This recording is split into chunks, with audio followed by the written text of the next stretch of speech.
Kristi Noem went down to the border and she announced something really exciting. Um, we have like all this crumbling infrastructure in America, bridges falling down, roads having potholes. We have we're 30 to 40 years behind China and Europe in public transportation. Just general infrastructure, honestly. Yeah. So she's tackling this. She wants to improve the existing infrastructure of the country, and Donald Trump is mandating it. Here she is down at the southern border, improving some of our most important infrastructure. Remember that a nation without borders is no nation at all. And we're so thankful that we have a president that understands that and understands that a secure border is important to our country's future. Now, if you look at the structure that's behind me, it's tall, which makes it very, very difficult to climb, almost impossible. It also goes deep into the ground, which would make it very difficult, if not impossible, to dig under. And today, we are also going to be painting it black. That is specifically at the request of the president, who understands that in the hot temperatures down here, when something is painted black, it gets even warmer. And it will make it even harder for people to climb. He understands so we are that? going to be painting the entire southern border wall black to make sure that we encourage individuals to not come into our country illegally, to not break our federal laws, but that they will abide and come to our country the right way so that they can stay and have the opportunity to become United States. Yeah, on a cloudy day when the poles aren't so hot. You know what's doesn't kind of nighttime solve this? Yeah, but who's sneaking around at night? How about long pants and gloves? Doesn't that solve it? I don't know. I think it's great logic. I think Sherman Williams made a campaign donation and now gets a good government contract for some black paint. Build black better. Kristi got to work too. She's not just talking. She's painting. Can we dispense with the idea that this is a supposed thing where Democrats are worried about, where they're worried about being called out for frivolous spending from the government? Yeah. I mean, look at these guys. What is this, like a $60 million project to paint this? Probably. I mean, they're painting the entire border? I mean, if you hit 60 million, I'll be shocked, because think of all the personnel they're going to have here, all the lodging. Put this up. I mean, here she is. Oh, she's actually there. Well, look at her. She knows what she's doing. This is housework, basically, which is what she should be doing.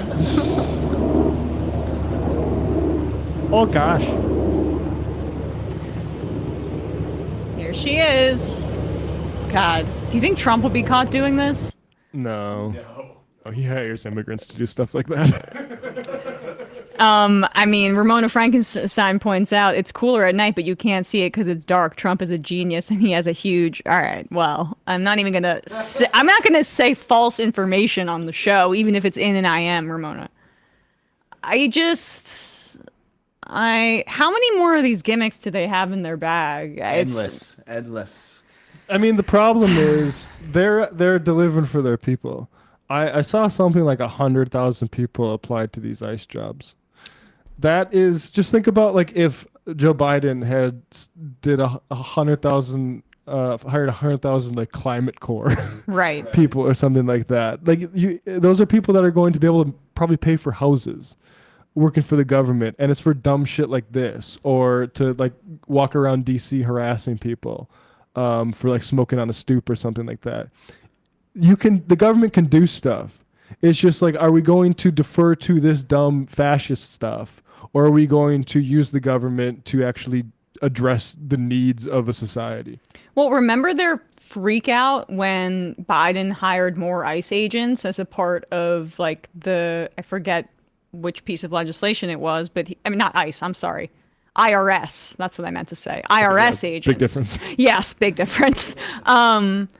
because the more you staff the IRS, the more investigative capacity that you have, and that means that you can do longer investigations, more taxing, no pun intended, investigations into usually wealthier people. Yeah, tax cheats. And particularly the ones in media who are hyperventilating about it. if you have a threadbare IRS staff, then they're going to go after folks that are more obvious in the way that they cheat on their taxes, which tends to be people who can't afford accountants, fancy accountants, or bank accounts in the Virgin Islands or in Switzerland or what have you.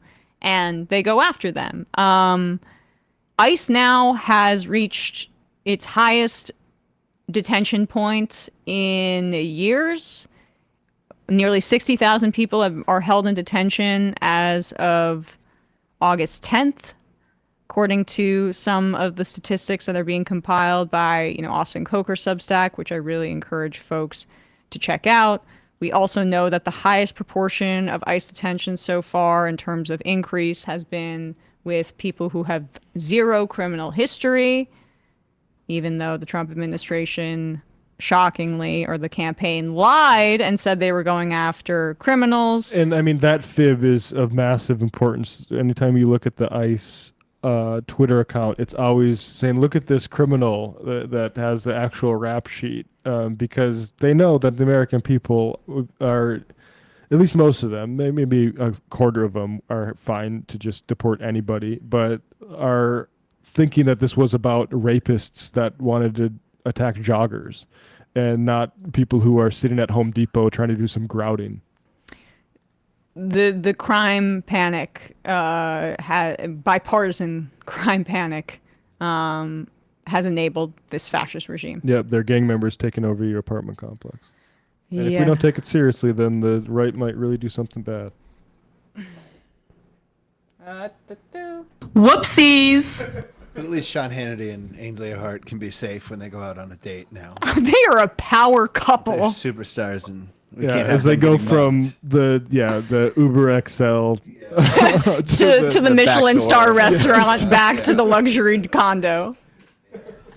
And then maybe they'll jet to Florida to his place, and then perhaps his mega mansion on Long Island. It really is infuriating, though, that thing of look. I'm from North Dakota. I frankly moved to the city because I prefer living in an urban environment, because of certain types of small-mindedness, and to see this sort of fascist occupation by like National Guards people and ICE folks of these cities. And then to be told by people like, oh, you think this is bad? Try taking a subway train at midnight. It's like, I did that all the fucking time. I didn't have think tried about that. Old ladies do that, you dumbass. Like nurses coming home from work, they do that. The subway is safe. Yeah. Like you might see somebody in a desperate situation because our society grinds people into the fucking gears. But it is this hysterical, like, suburban hysteria by people who don't go to cities and can't imagine people like living in them.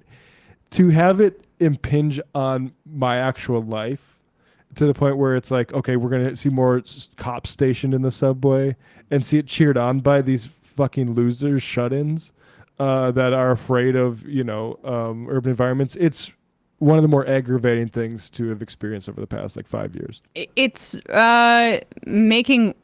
it's actualizing white flight in the current political context. Like, the white flight happened for many of these folks, so how do you turn that into a political force for fascists? You just make them afraid of the places that they fled. Meanwhile, when I drive through like rural South, I put cruise control on so that I make sure I never speed. I double check my brake lights and my Oh, yeah. because I'm fucking terrified of their cops. Oh my gosh, yeah. We got a comment on the Left Reckoning from last night because it was like, can socialism win in the South, because of the Kelsey Bond interview. And some guy from Tennessee's like, yeah, we keep our freedom with the guns. Like, you are the most cucked people in the world. Exactly. You have to check in with the government to watch porn. like literally, you have to I mean, Texas is doing this dumbass gerrymander thing because Trump put him on a mission. You lost 130 people, many of them young girls, to a flood that you weren't prepared even with sirens for. Several years ago, you lost 200 people at the low estimate, 700 at the high estimate, because your stupid libertarian power grid failed in the middle of a cold snap and people ended up dying because they relied on power. Like, no one is looking to you for cues on how to be free, except, I'm glad that you can buy an AR-15 and clean it 8 times a week. Yeah, if you think you're free in those environments, you're completely cucked. Loser, man. Losers. Hey, folks, don't forget to hit the subscribe button and check out our daily show. We do it every day at 12 p.m. Eastern for about 2.5 hours. We even take phone calls. You should check that out.